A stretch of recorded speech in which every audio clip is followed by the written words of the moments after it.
Hello friends, आप सबका हमारे YouTube channel maths by Amardeep पर स्वागत है। दोस्तों, आज हम प्रश्नावली पर 4.3 के प्रश्न नंबर 1 को सॉल्व करेंगे। तो अगर आपने अभी तक चैनल को सब्सक्राइब नहीं किया, चैनल को सब्सक्राइब कीजिए, बेल आइकन को प्रेस कीजिए ताकि हमारे आने वाली वीडियो आपके पास सबसे पहले पहुंचे। तो प्रश्न नंबर 1 कह रहा है, निम्न द्विघात समीकरण के मूलों की प्रकृति ज्ञात कीजिए, यदि उनका अस्तित्व हो तो उन्हें हल कीजिए। तो इसका फर्स्ट पार्ट है 2x² माइनस का 3x प्लस का 5 बराबर 0। तो हम पहले पता करेंगे कि इसका अस्तित्व है कि नहीं है। तो अगर हमारा b² माइनस के 4ac लेस देन 0 है तो अस्तित्व नहीं है। अगर होगा बराबर या फिर बड़ा तो होगा। तो हम पहले इसकी ax² प्लस का bx प्लस का c बराबर 0 से तुलना करेंगे। से तुलना करने पर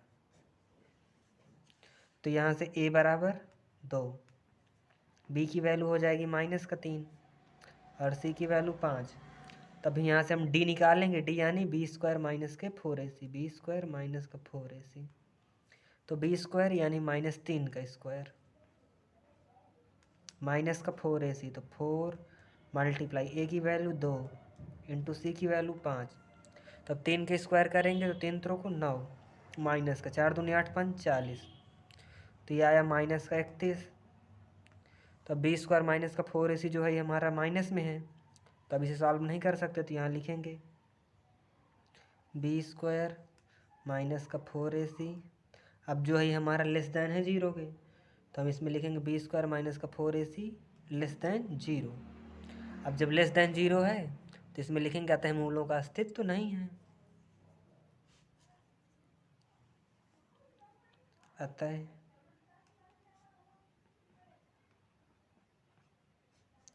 मूलों का अस्तित्व तो नहीं है।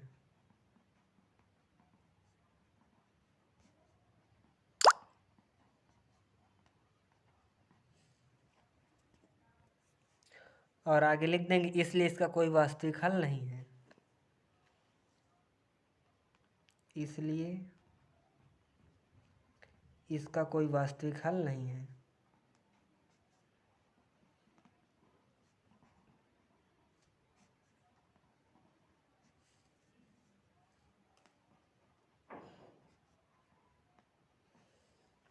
अब ऐसे हम इसका सेकंड पार्ट करेंगे।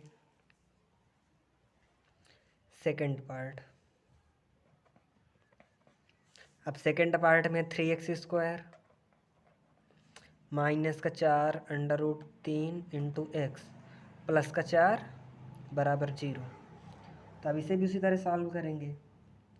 तो इसकी भी पहले ax² प्लस का bx प्लस का c बराबर 0 से तुलना करेंगे। तो यहाँ लिखेंगे ax² प्लस का bx प्लस का c बराबर 0 से तुलना। तो यहाँ से a की वैल्यू आ जाएगी 3, b की वैल्यू माइनस का 4 √3, c की वैल्यू 4। तब यहाँ से हम b² माइनस का 4ac निकालेंगे d की वैल्यू। तो यहाँ से b² माइनस का 4ac, तो अब b की वैल्यू माइनस का 4 √3।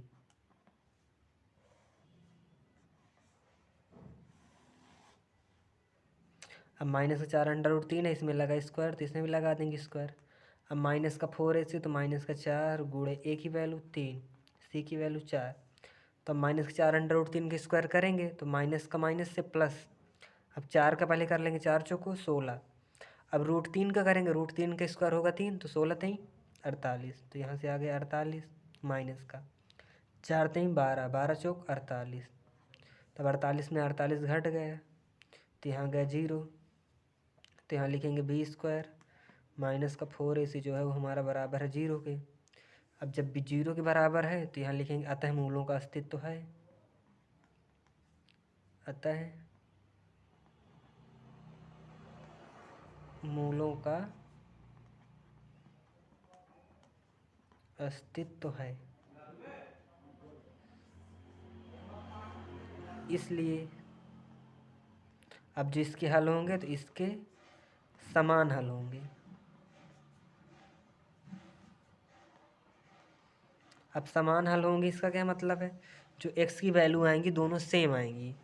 अगर ये बराबर 0 से अगर प्लस में आता जैसे 2 4 8 कुछ इस तरह, तो इसके अलग अलग हल होते, भिन्न भिन्न। अब सेम है तो इसके दोनों के सेम हल होंगे। जब सेम हल हैं तो हम इसे अब द्विघात समीकरण से सॉल्व करेंगे। तो यहाँ लिखेंगे द्विघात सूत्र।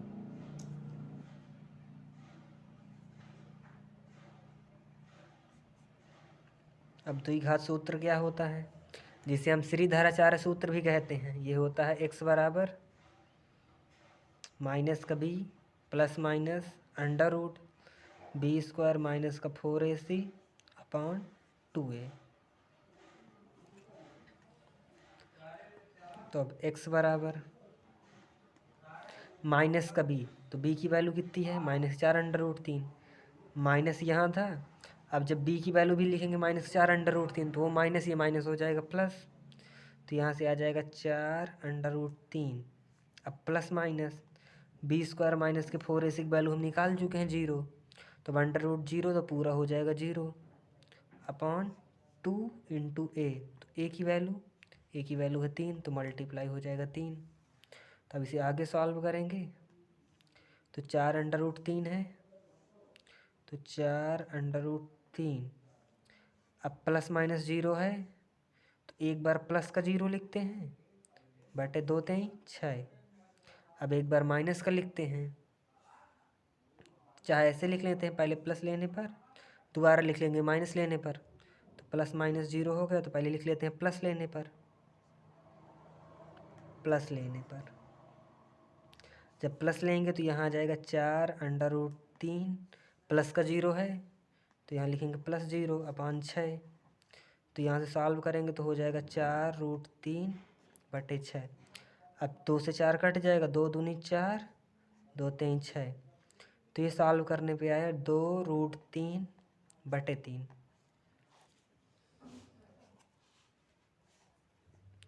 जब 2√3/3 है तो 2√3 तो वैसे ही लिखा रहा। अब 3 को भी हम लिख सकते हैं √3 मल्टीप्लाई √3। तो 1√3 से √3 कट जाएगा, तो एक वैल्यू आ गई 2/√3। अब एक बार प्लस लिए हैं, अब ऐसे एक बार माइनस लेंगे तो उससे भी यही सेम ही आएगा। तो यहाँ लिखते हैं माइनस लेने पर। जब माइनस लेंगे तब भी यही होगा 4√3। यहाँ प्लस है तो यहाँ माइनस हो जाएगा, माइनस का 0/6। तो यहाँ से भी आएगा 4√3/6। अब फिर यहाँ कट जाएगा तो 2 दूनी 4, 2 3 6। तो यहाँ आ जाएगा 2√3/3। अब फिर इसे उसी तरह लिखेंगे तो 2√3 बटे भी आ जाएगा √3 मल्टीप्लाई √3। तब √3 से √3 कट गया तो ये भी 2/√3 आ गया। तो ये हो जाएंगे इसके दोनों मूल। तो ये हो गया इसका फाइनल आंसर। तो दोस्तों ये था प्रश्नावली 403 के प्रश्न नंबर 1 के फर्स्ट और सेकंड पार्ट। चलिए मिलते हैं नेक्स्ट वीडियो में। अगर आपने अभी तक चैनल को सब्सक्राइब नहीं किया, चैनल को सब्सक्राइब कीजिए, बेल आइकन को प्रेस कीजिए ताकि हमारे आने वाली वीडियो आपके पास सबसे पहले पहुँचे।